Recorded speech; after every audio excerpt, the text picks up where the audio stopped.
Liberdade Solidária é um canal de divulgação de estudos espíritas sobre a prática da liberdade de forma solidária, justa e consciente das responsabilidades decorrentes de seu exercício.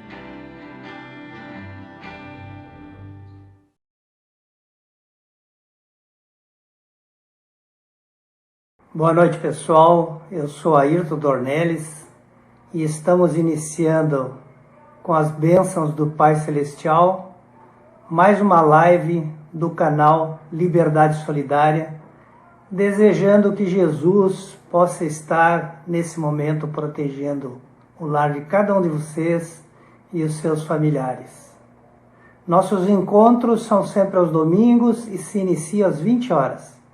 Não esqueça de deixar o seu like e seus comentários sobre a nossa programação. Quando tantas vozes se levantam para reclamar por liberdade, queremos levar uma luz sobre a prática da liberdade ensinada por Jesus, que nos recomenda examinar quais são as consequências de nossas escolhas e atos na vida do nosso próximo.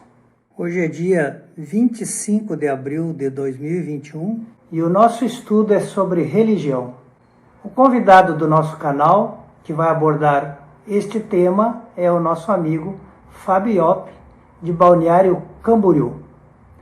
O Fábio estudou sistemas de informação na Uniavan, estudou ciência da computação na Univale e ciência da religião na Universidade Britânica Columbia, em Vancouver, no Canadá.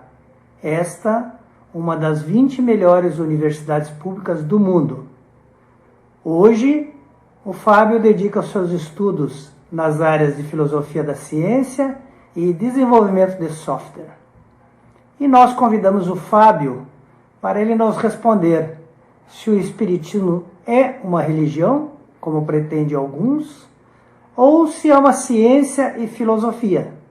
E se, nesse caso, o Espiritismo deveria ser estudado por todos os homens que são sedentos de saber, independente de qual religião professem. Desejamos uma boa reflexão para todos nós e que Jesus entre em nossos corações. Meus amigos, boa noite para todos. Realmente é uma alegria, de algum modo, podemos nos reunir, mesmo que virtualmente, mas bem sabemos que a matéria ela é transcendente, nós conseguimos nos reunir de coração a coração. Então, sintam-se todos abraçados e que, de algum modo, estamos de fato, porque aonde dois ou mais estiverem no nome de Jesus, ali ele estará. E se ele está ali, portanto, estamos em boa companhia. Hoje nós gostaríamos de fazer uma reflexão. Gostaríamos de sair um pouco da ideia de uma exposição, porque o assunto nos exige algo mais sensível, uma sensibilidade maior na nossa palavra. O próprio Allan Kardec, na obra O Livro dos Médiuns, lá na primeira parte, no seu 3º capítulo, de um modo oportuno ele vai dizer que o ensino do Espiritismo não se dá apenas no púlpito ou na tribuna, mas também se dá através da conversação, do diálogo. E é nesse sentido que nós gostaríamos de fazer essa reflexão de hoje. Mas como uma conversa. Porque falarmos de religião é tatearmos um terreno um tanto quanto espinhoso. Um terreno cheio de pedras, um terreno pedregoso, porque nós não estaremos apenas tratando de assuntos intelectuais. Nós não apenas estaremos tratando de assuntos da área da teologia, pelo contrário. Nós estaremos tratando do coração humano. Porque cada um dos corações possui um modo individual, pessoal, portanto personalíssimo, de se relacionar com a divindade. Cada um de nós concebe Deus ao seu modo. Mesmo que nós venhamos a dizer que Deus é a suprema inteligência, a causa primária ou primeira de todas as coisas, dentro de nós, isso se estabelece de um modo particular. Então, para nós falarmos de religião, nós estaremos tratando de algo chamado paradigma. Paradigma nada mais é do que uma forma de pensamento. Uma concepção que nós fazemos acerca de algo, de alguma coisa, de um objeto. No caso em questão, a respeito da nossa relação com Deus. Mas o que de fato vem a ser religião? Porque falar de religião no Espiritismo, nós encontramos dois lados. Nós encontraremos dois extremos entre os espíritas. De um lado, aqueles que acreditam que o Espiritismo é também uma religião.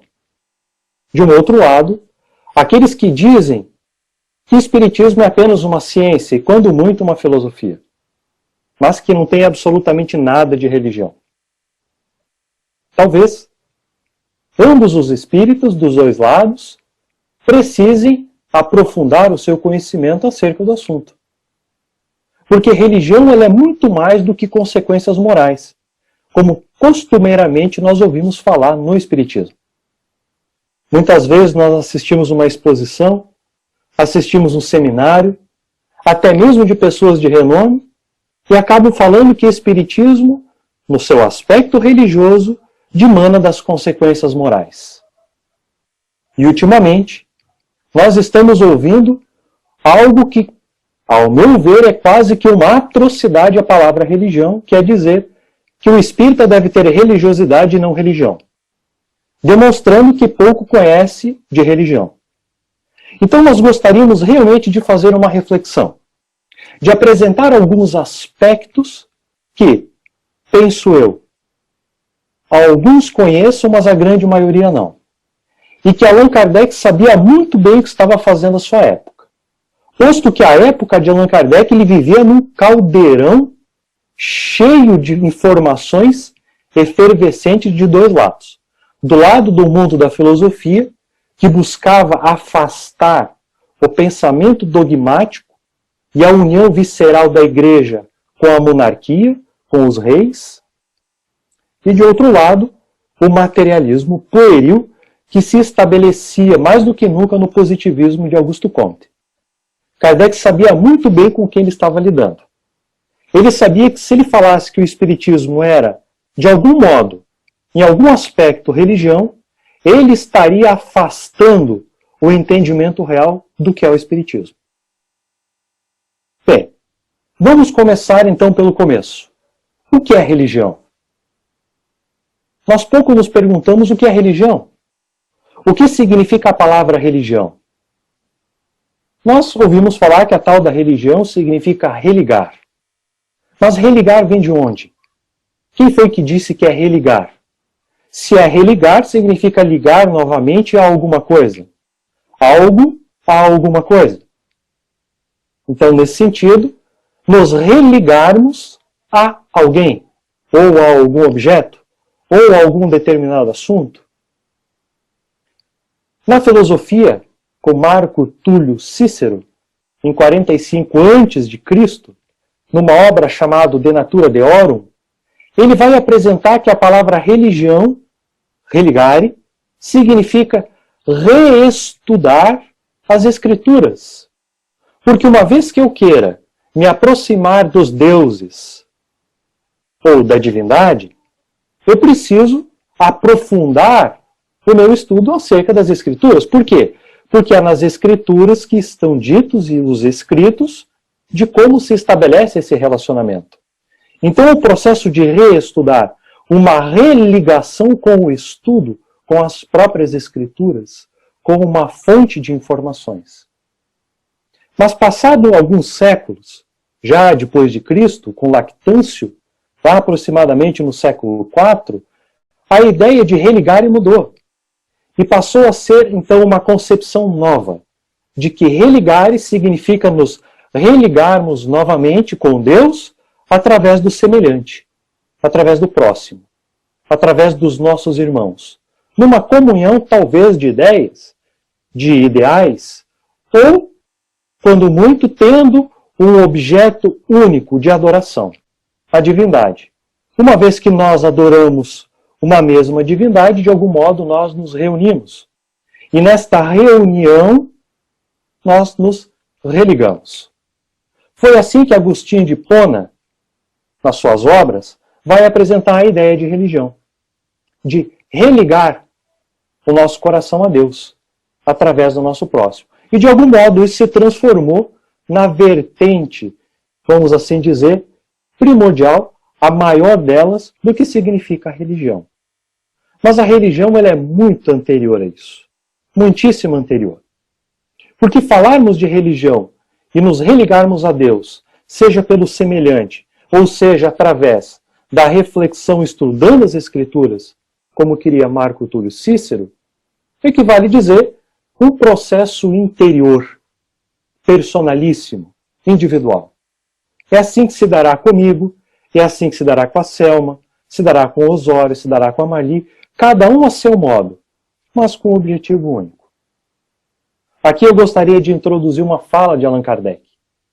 Na obra O Céu e o Inferno, lá no primeiro capítulo, intitulado Futuro e o Nada, nos itens, se não me falha a memória, 11, 12 e 13, ele faz uma apresentação extraordinária do que significa a religião e o processo evolutivo da religião, dizendo que todos nós temos na nossa natureza a necessidade de crer.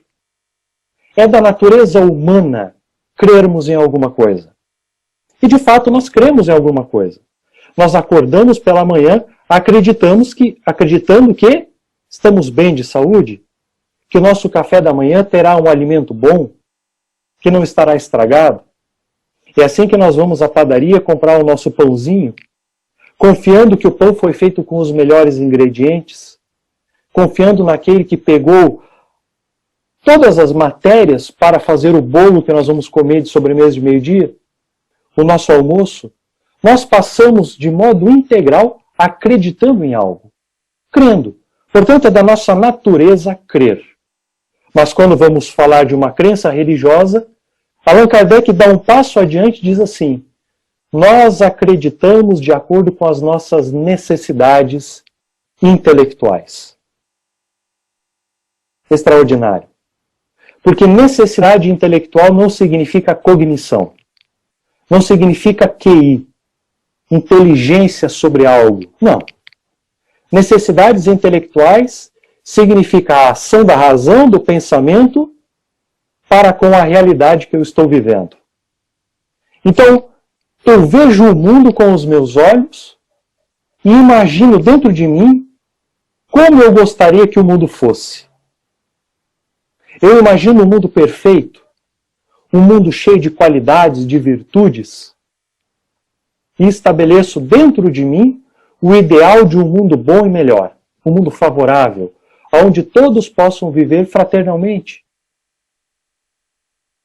Mas aí, por outro lado, tem de fato aquilo que é o mundo real.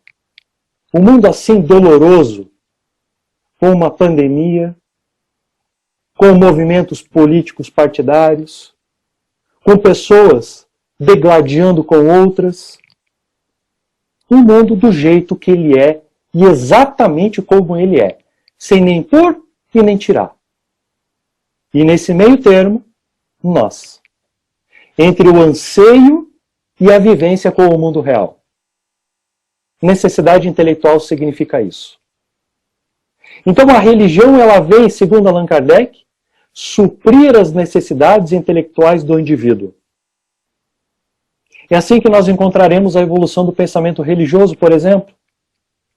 Se nós remontarmos um pouco na história, nós vamos lembrar lá da época de Moisés, quando o povo saía cativo do Egito, indo em direção à tal da terra prometida, de um lado saindo de um mundo politeísta dos egípcios, fugindo da ideia do politeísmo. De um outro lado, Moisés subindo a montanha, a história da ufania e o homem construindo o bezerro de ouro. O bezerro de ouro é a expressão das nossas necessidades. Aquilo que nós concebemos do mundo é aquilo que eu espero que o mundo me entregue. Aquilo que brilha diante dos meus olhos e aquilo que eu posso tocar. Aquilo que eu posso conceber aos meus sentidos e me sentir firme diante da minha crença. Bom, veio Jesus, claro, e foi crucificado. Exatamente por essa razão, porque o Filho de Deus deveria lutar com armas, derramando sangue, para libertar o povo. A religião foi estruturada exatamente desse modo. Quando nós olhamos ainda antes disso, os antigos saindo das cavernas, a formarem as tribos, os clãs, estabeleciam-se exatamente desse modo. Formavam as suas tribos, lutavam contra outra tribo e estabeleciam que a sua tribo era melhor do que a tribo do outro. Porque na sua tribo, ele via que o Deus do raio, ou o Deus que dava o peixe para ele, era superior ao Deus da outra tribo.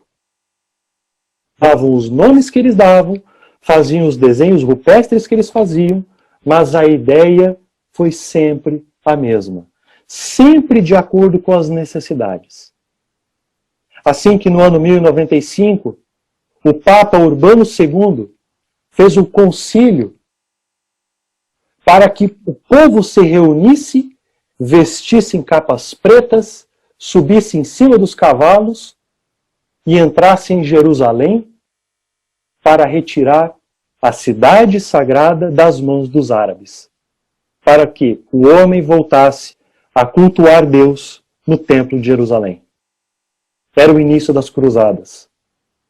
Através da dor, pisoteando as cabeças, segurando o pescoço de crianças, de anciãos, de mulheres, para se apresentar a Deus, de acordo com as necessidades. Mas chegou a um determinado ponto em que o homem percebeu que isso estava estagnado. O livro dito sagrado, porque toda religião ela vem de uma revelação sagrada, já não respondia mais às questões. O homem estava olhando para as estrelas, vendo o movimento das estrelas, e isso não mais supria o seu entendimento acerca da realidade. Houve uma revolução do pensamento, uma revolução chamada científica, a separação da ciência da filosofia e a expulsão do comportamento dogmático, onde o livro sagrado explicava tudo. Onde para estabelecer relações com o meu próximo, eu precisava abrir o livro sagrado para me dar regras de conduta. Necessidade intelectual. O homem passava a perceber que ele precisava aprimorar a sua visão em relação ao mundo. É muito curioso. É muito curioso porque quando chega a época de Allan Kardec, nós vamos ter o mundo dividido exatamente em várias partes de necessidades intelectuais. De um lado, aqueles que queriam reestabelecer o dogma. Engula deste modo. E se você não engolir, vou te perseguir na ponta da espada. De um outro lado, aqueles que diziam que não existia absolutamente nada da metafísica, daquilo que transcende a matéria. O materialismo. A mente fruto do cérebro. E Allan Kardec a trazer as notícias do mundo espiritual para nós. Falando de Deus, portanto, de uma divindade, de um processo de relacionamento para conosco, e como falar sobre isso e não tratar de religião. Bom, quando Allan Kardec vai definir o Espiritismo, em meio a todo esse pandemônio, na obra O que é o Espiritismo, lá no preâmbulo, ele vai dizer que o Espiritismo é ao mesmo tempo uma ciência de observação e uma doutrina filosófica. Como ciência prática, ele se ocupa das relações entre nós e os espíritos. E como filosofia, das consequências morais que demandam dessas relações. Não tem religião. Ele vai definir o espiritismo sem utilizar a palavra religião. Fez com que muitos espíritas acreditassem que professar a filosofia espírita é não ter uma religião. Mas lá na conclusão de O Livro dos Espíritos, no item 5, Allan Kardec vai dizer o seguinte: o espiritismo assenta-se sobre as bases da verdadeira religião. 2 pontos. Deus, a alma, as penas e as recompensas. Penas e recompensas são consequências morais. Agora, Deus e a alma não são consequências, são causas. Deus é a causa encausada e nós somos as causas de pensarmos. A causa de existir pensamento, de existir construção de coisas, a estruturação da complexidade da matéria e tudo que nós conhecemos da evolução.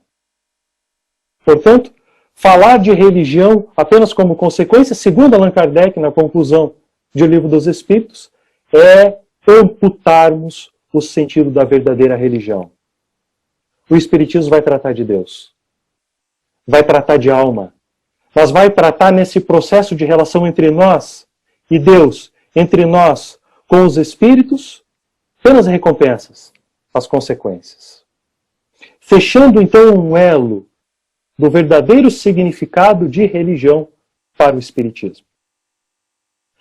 A palavra religião, ela sofre daquilo que nós chamamos de anfibologia. Anfibologia em lógica ou em filosofia significa que uma palavra tem 2 significados.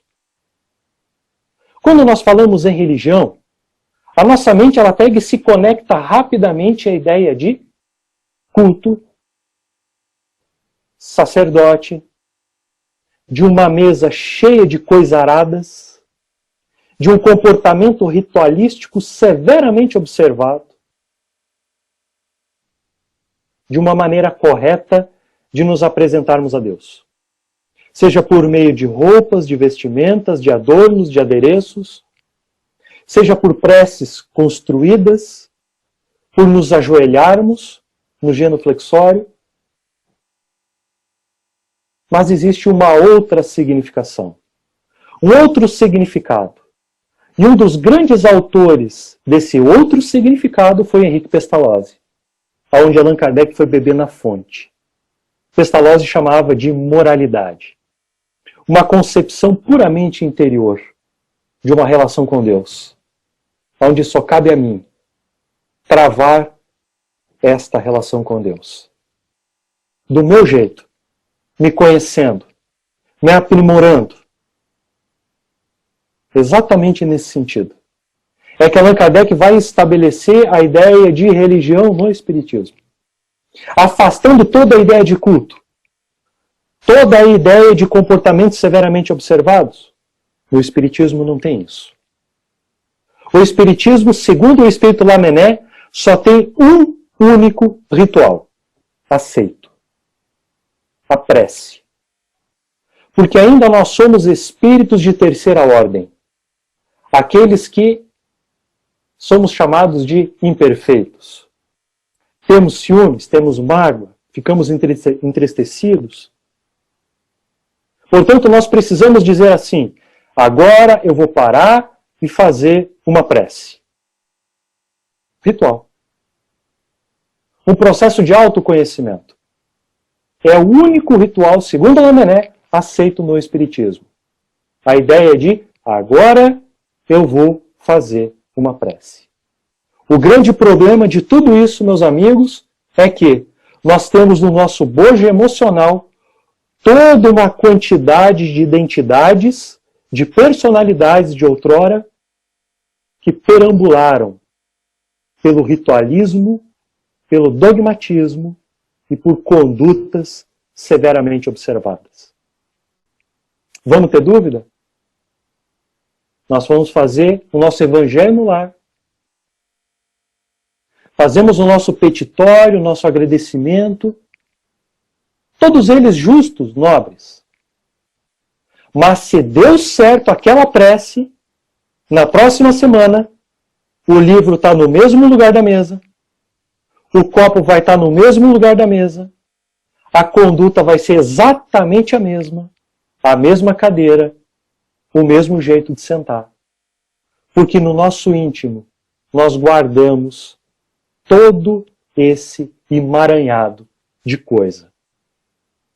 Todo esse emaranhado de coisaradas que faz com que venhamos a perder o sentido do aspecto religioso do Espiritismo. De como nós nos aproximamos de Deus de modo íntimo. Se todas as religiões têm um livro sagrado que foi revelado por Deus, o Espiritismo não tem nenhum livro sagrado. Não vai ter nenhum livro que vai ter um checklist, onde nós vamos ali estabelecer o item 1, o item 2 de conduta, o item 3 de conduta, para que venhamos a nos transformar em seres renovados, em seres melhores, em pessoas melhores. Não tem um livro sagrado. Nós temos obras. Obras que nos chamarão a atenção ao olharmos para dentro de nós, a nos conhecermos por dentro. E uma vez que essas obras nos chamem a olhar por dentro, nós passaremos a dar o passo naquilo que é chamado de religiosidade, não mais religião. Porque religião significa toda uma estruturação do objeto. Deus, alma, pena e recompensas. Agora, como eu vou viver no meio disso, é religiosidade. Como eu terei religiosidade se eu não tenho religião? É impossível. Eu perco o rumo, eu vou perder a rota, eu vou perder o roteiro. Eu começo a inserir coisas que não têm nada a ver com o Espiritismo, por exemplo. É assim que grandes pensadores da área da religião vão estabelecer a ideia de religiosidade. É preciso ter aspectos da atividade. E depois, quanto eu sou religioso? A minha própria ação de viver esses aspectos. É por essa razão que Allan Kardec estabelece o capítulo 17 de O Evangelho segundo o Espiritismo, chamado Sede Perfeitos, como sendo o resumo do aspecto religioso do Espiritismo. Por quê? Porque ali ele vai tratar unicamente da renovação moral íntima e individual, onde ele estabelece o caráter do verdadeiro espírita. Ele não vai dizer que o espírita verdadeiro é o que sabe toda a codificação. Ele não vai dizer que o espírita verdadeiro é aquele que discute, tem bons argumentos para provar que o espiritismo é superior a qualquer outra filosofia. Não. Ele vai dizer que o verdadeiro espírita é aquele que busca a sua renovação moral e domar as suas más tendências. Religiosidade. Isto é religiosidade. E todos os aspectos para promover o melhor caminho, os melhores passos, têm a ver com religião. Então sim, o Espiritismo tem o seu aspecto religioso. Agora, puxando para o nosso período que estamos vivendo hoje. Quando nós olhamos para o que temos de conhecimento da área do estudo da religião, seja em filosofia da religião, seja em ciência da religião, nós observaremos que o espírita está num campo sensível, enorme de trabalho e que exige um profundo conhecimento daquilo que ele está fazendo. É da concepção contemporânea a ideia de que religião transcende a palavra Deus. Deus ficou em segundo plano. Porque nós podemos ter Deus como sendo outra coisa. Vamos trocar em miúdos essa ideia. Se eu pegar um grupo de torcedores fanáticos de um clube de futebol, como por exemplo os hooligans, a ideia contemporânea de religião diz que isto é também religião. Por quê? Porque eles veneram aquele clube, aqueles jogadores, como sendo o objeto de adoração. E uma vez que eles adoram esse objeto, eles fazem de tudo para se aproximar desse objeto, esperando que as suas faltas interiores sejam redimidas. Assim passa então a impor que tal clube é melhor do que o outro, mesmo que na base da ponta da espada. Então, quando nós olhamos hoje para o nosso país, por exemplo, e vemos essa luta de dois lados, na política, religião. Estamos tendo dois aspectos de religião. Está tendo tal ou qual pessoa como sendo seu líder de adoração. E toda uma construção de um conjunto de pessoas que se colaboram mutuamente como uma teia de relacionamentos, favorecendo ao objeto, ao indivíduo de adoração. Esperando que este indivíduo, ou este objeto, o bezerro de ouro, ou um ser, ajude-nos a nos redimir e trazer uma sociedade melhor ou mais favorável. Curioso. É tão curioso que o benfeitor Emmanuel escreveu uma obra pela psicografia de Francisco Cândido Xavier chamado Religião dos Espíritos. E ele vai dizer assim: espírita deve ser o nome do teu nome. Equivalendo a dizer que todos nós somos espíritos de terceira ordem. Nós formaremos grupos, iremos adorar determinadas coisas, determinadas pessoas, iremos querer promover a melhora humana, da social, seja na política, seja na sociologia, seja na ciência, no que for. Estaremos nos movimentando como aspectos religiosos. Mas, sobre tudo isso, deveremos ser espíritas. É Emmanuel nos chamando a atenção. Dizendo que poderemos até nos vincular a determinadas coisas, mas a nossa conduta àquilo que nos vincularmos deverá ser espírita. Não importa se formos torcedores de tal clube, se seguirmos este ou aquele político, se fizermos esta ou aquela ação espírita. Porque o espiritismo deverá estar acima de qualquer ideia de teia de relacionamentos. Falar disso dentro de um aspecto religioso, de religiões, é muito fácil. Por exemplo, nós vamos ver determinadas religiões onde pessoas ajudam-se mutuamente. Entre elas. Formam essa teia de relacionamentos. Entre elas. Se ajudam somente entre elas. E quando alguém de fora tenta entrar ou pede ajuda, é muito difícil. Quase não se abre. É preciso todo um processo de conversão daquele que está fora para entrar nesse grupo. Diferente de nós espíritas. Nós espíritas temos a ideia de religião como fraternidade. É assim que Kardec vai fazer um discurso no mês de novembro de 1868, numa sessão anual comemorativa aos mortos, em que ele fazia na Sociedade Parisiense de Estudos Espíritas. Nesse mês de novembro de 68, ele faz uma palestra, em que foi publicada na Revista Espírita do mês de dezembro. Busquem lá, vale a pena ler. Allan Kardec vai iniciar sua fala dizendo: o Espiritismo é ou não é uma religião? Ele estabelece todo um discurso dizendo que o Espiritismo não é uma religião, pelos aspectos exteriores, mas que o Espiritismo é sim uma religião pela comunhão de pensamentos, pela fraternidade que se estabelece entre todos.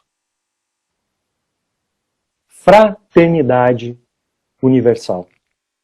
União de pensamentos. E ele vai mais longe dizendo assim: Imaginemos pessoas que unem a sua força para movimentar um objeto pesado. A velocidade será a mesma, não vai alterar, mas o objeto vai se mover com mais facilidade. Quanto mais pessoas pensando igual no mesmo objeto, mais força teremos de renovar a humanidade. Sem nenhum culto exterior, sem nenhum comportamento ritualístico, nos conhecendo por dentro. Portanto, nós espíritas temos os braços abertos, diferente das demais, sem nenhuma crítica a qualquer outra. É assim que Jesus fez a sua crítica aos fariseus, dizendo: se amais somente aos teus, o que está fazendo além do que está escrito nas Escrituras? Isso está no Evangelho segundo o Espiritismo também. E é um chamamento de atenção a nós espíritas. É um chamamento de atenção. Demonstrando que estamos tateando um momento único da humanidade. Estamos de portas escancaradas para o mundo de renovação.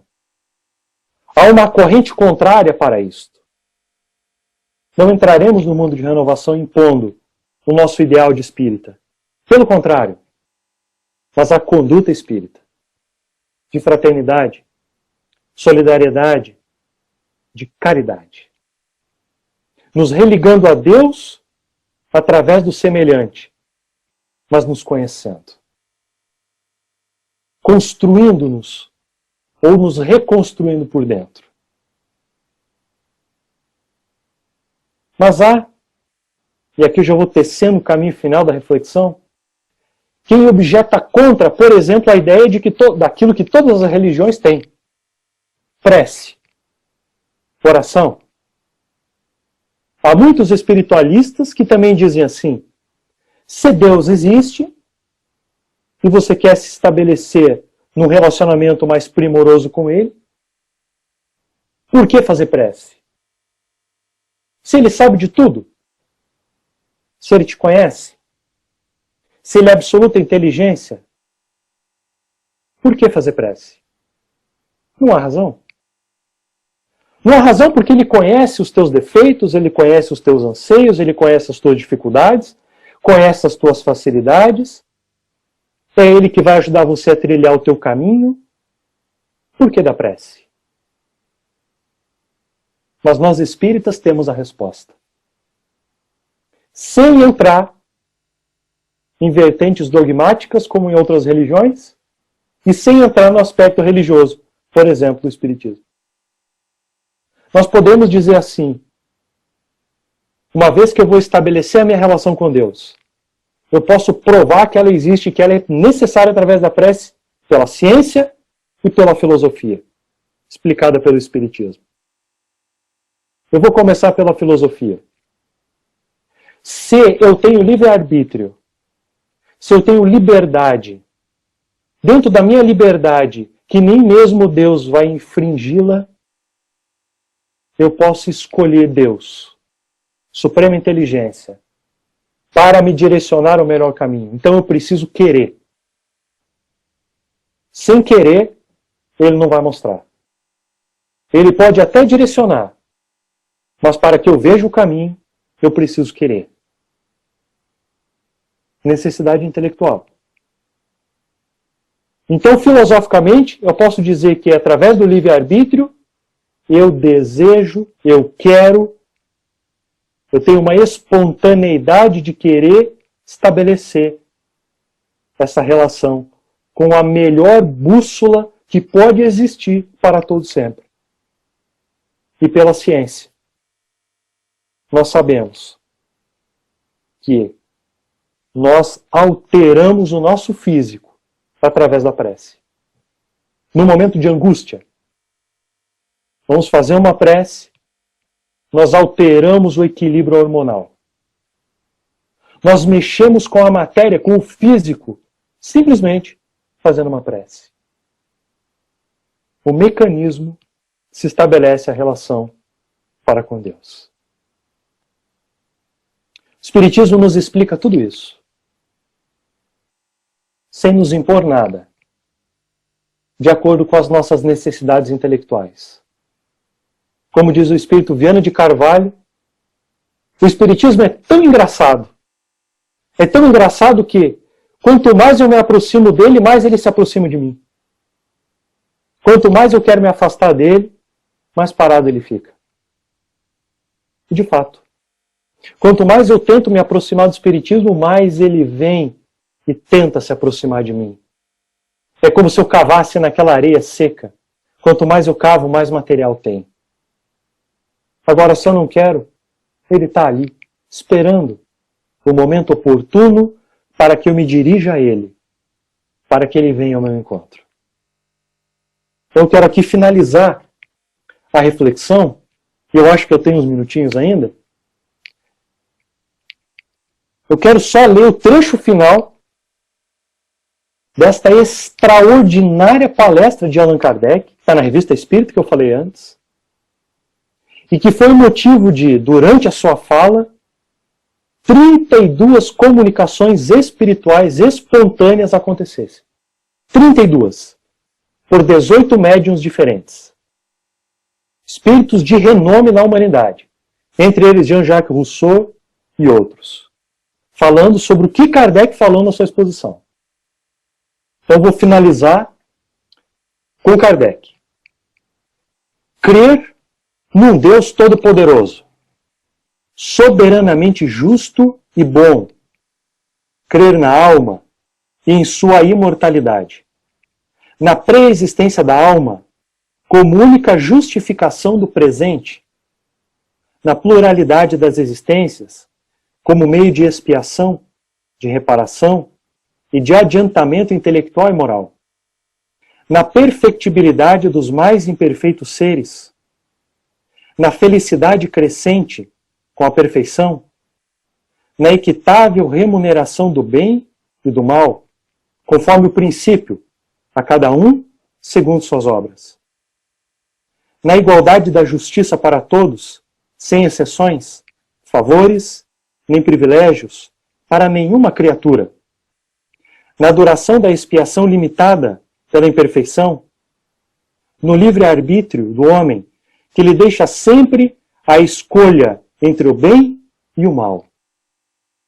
Crer na continuidade das relações entre o mundo visível e o mundo invisível. Na solidariedade que religa todos os seres passados, presentes e futuros, encarnados e desencarnados. Considerar a vida terrestre como transitória e uma das fases da vida do espírito, que é eterna. Aceitar corajosamente as provações, em vista do futuro, mais invejável do que o presente. Praticar a caridade em pensamentos, palavras e obras, na mais larga acepção da palavra.